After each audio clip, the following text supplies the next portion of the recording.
Tinokuchingamidza pano pa Harare Networks pamunenge muchipiwa nhau dzinenge dzichiitika mukati menyika yeZimbabwe.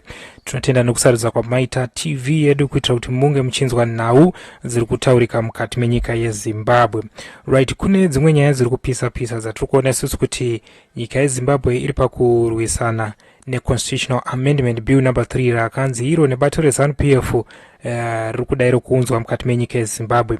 Saka kureva kuti kuchinjwa kubumbiro remutemo pachibviswa bumbiro remutemo ra2013 pachiiswa mutemo mutsva uri mumaoko avaMnangagwa uyo uchazobvumidza kuti hapana zvakare sarudzo dzinoitwa kubva kuma-citizens, sarudzo dzinenge dzakubva kuparliament. Right, inova iri nyaya iri kushorwa nevakawanda, asi pachishamiso chikuru tinoona isusu kuti Zanu-PF inoramba kuti mutemo uyu uve nekuvhoterwa kana kuti uve nereferendum.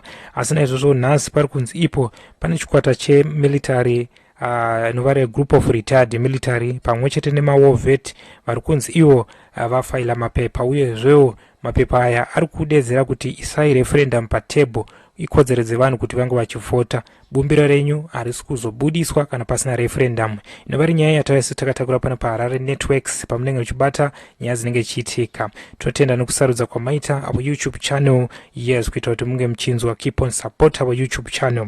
Right, Zimbabwe's political landscape is heating up after a group of retired military generals and senior civil servants who fought in liberation struggles submitted a strong petition to Parliament challenging the proposed Constitutional Amendment Bill number 3 of 2026. In a formal letter dated 12 March 2026 addressed to the Clerk of Parliament in Harare, the former commanders say the proposed changes in the Constitution are too significant to be decided by lawmakers alone. Instead, they urged that the issue must be taken directly to the people through a national referendum, warning that Parliament should not take much historical decision without approval of a citizen. The submission was made in response to Parliament's public consultation process, which is being conducted in line with the Section 328 of Constitution of Zimbabwe. The provision requires Parliament to gather public opinion through written submission and public hearings before making constitutional changes.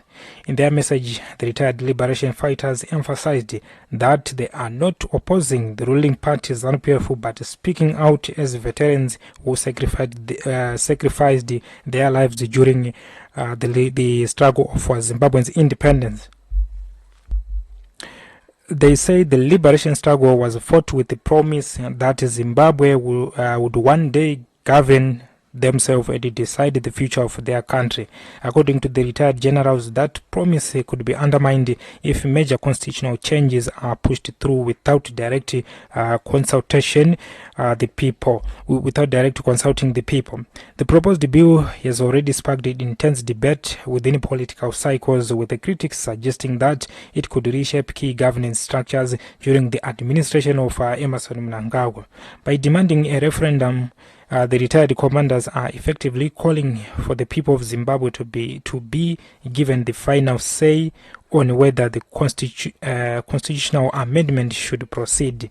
Political observers say the intervention with the former military figures is significant because liberation war veterans and senior commanders have historically played an influential role in shaping the country's political direction.